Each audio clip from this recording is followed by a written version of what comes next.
Hello friends, स्वागत है आपका हमारे इस यूट्यूब चैनल पे। आज हम इस वीडियो में पीईबी बिल्टअप सेक्शन का डायनामिक ब्लॉक कैसे बनाते हैं वो सीखने वाले हैं। सबसे पहले हमें रेक्टेंगल कमांड यूज़ करके पीईबी का एक बिल्टअप सेक्शन ड्रॉ कर लेना है।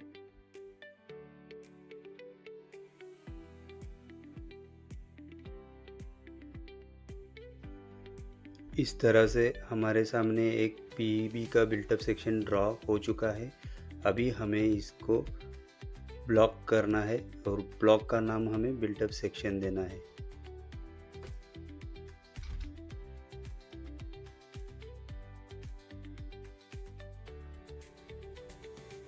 स्पेसिफिक ऑन स्क्रीन इसको टिक करके हम ओके कर देंगे और हमारे सेक्शन का सेंटर पॉइंट पिक करेंगे।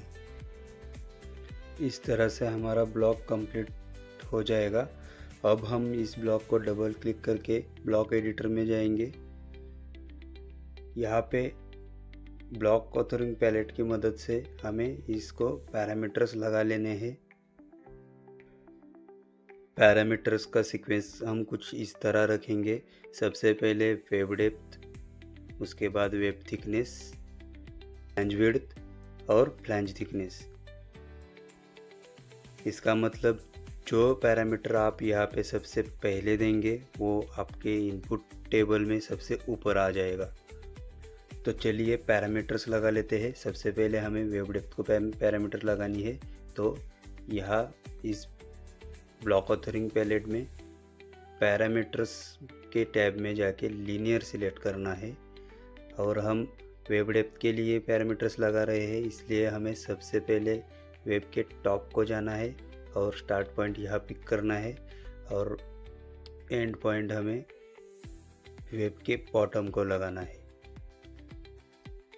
और ये साइड में आके डायमेंशन की तरह इसको क्लिक कर देना है।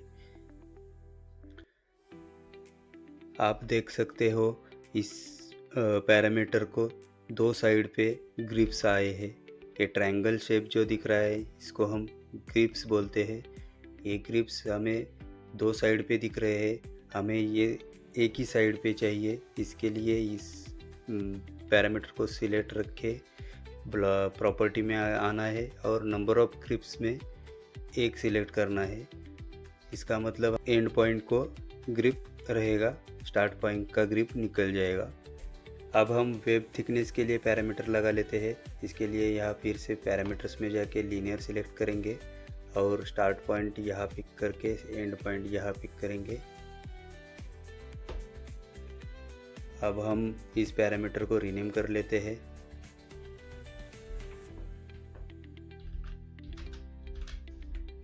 वेब थिक के नाम से इसको रीनेम कर लेते हैं। अब पैरामीटर्स को सिलेक्ट करके नंबर ऑफ ग्रिप में एक करना है। हम इस ब्लॉक के लिए जो भी पैरामीटर्स लगाएंगे उन सभी पैरामीटर्स का ग्रिप हमें एक ही रखना है, हमें एक ही ग्रिप चाहिए। अब हम फ्लैंज विड्थ के लिए पैरामीटर लगा लेते हैं। फिर से यहाँ पे लीनियर पे सिलेक्ट, स्टार्ट पॉइंट यहाँ पे और एंड पॉइंट यहाँ पे और डायमेंशन की तरह पिक। इसको हम रीनेम कर लेते हैं।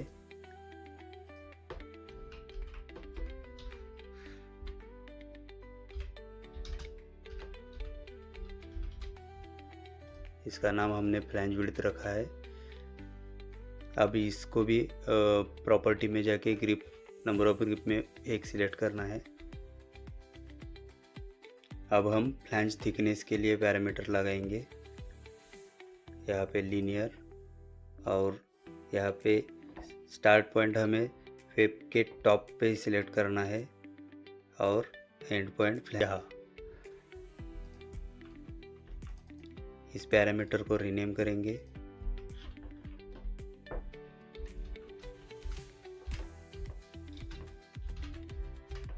इसका नाम हम फ्लैंज थिक रखेंगे और पैरामीटर को सिलेक्ट करके प्रॉपर्टी में आके ग्रिप को एक करेंगे।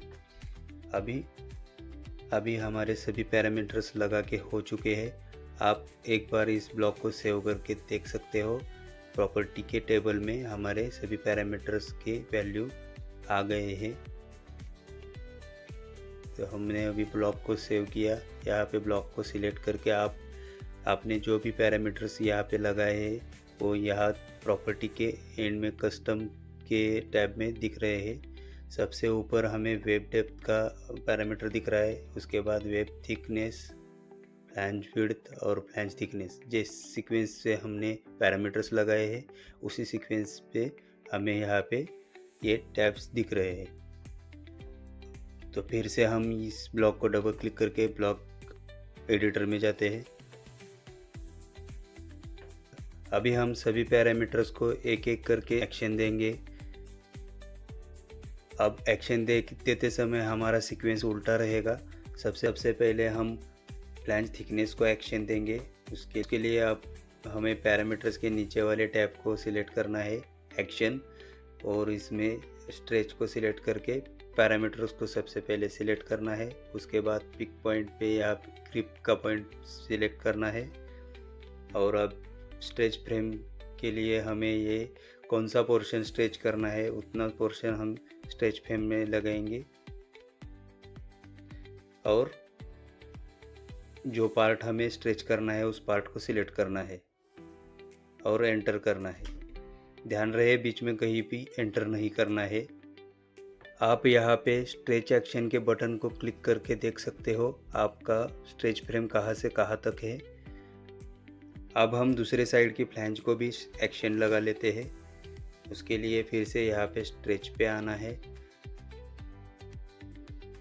इस फ्लैंज थिकनेस को इसी पैरामीटर को सिलेक्ट करना है, नीचे और एक पैरामीटर नहीं देना है। इसी पैरामीटर से हम नीचे वाला फ्लैंज भी एक्शन मोड में लाएंगे। अभी वो पिक पॉइंट पूछ रहा है तो ये ग्रिप पॉइंट सिलेक्ट करना है। और अभी स्ट्रेच फ्रेम के लिए हम नीचे जाएंगे और जितना पोर्शन हमें स्ट्रेच करना है उतना पोर्शन हम स्ट्रेच फ्रेम में लाएंगे और इस फ्लैंज को सिलेक्ट करेंगे और एंटर करेंगे। आप देख सकते हो यहाँ पे स्ट्रेच फ्रेम का और एक बटन आ गया इस पे। अब हम सेकंड वाला स्ट्रेच बटन सिलेक्ट करके उसके प्रॉपर्टी में जाएंगे और प्रॉपर्टी में जाके एंगल ऑफसेट में हम 180 डिग्री डाल देंगे। यहाँ पे हम 180 क्यों डाल रहे हैं?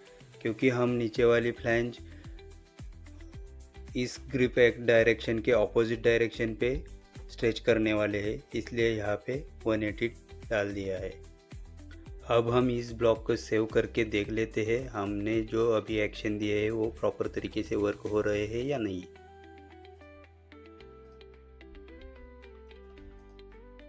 इसलिए हमें इस ब्लॉक को सिलेक्ट करके यहाँ फ्लैंज थिक में आना है और यहाँ पे 0 करके देख लेना है।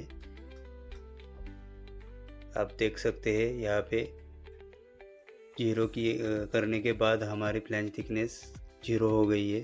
अब इसको हम फिर से 10 कर लेंगे।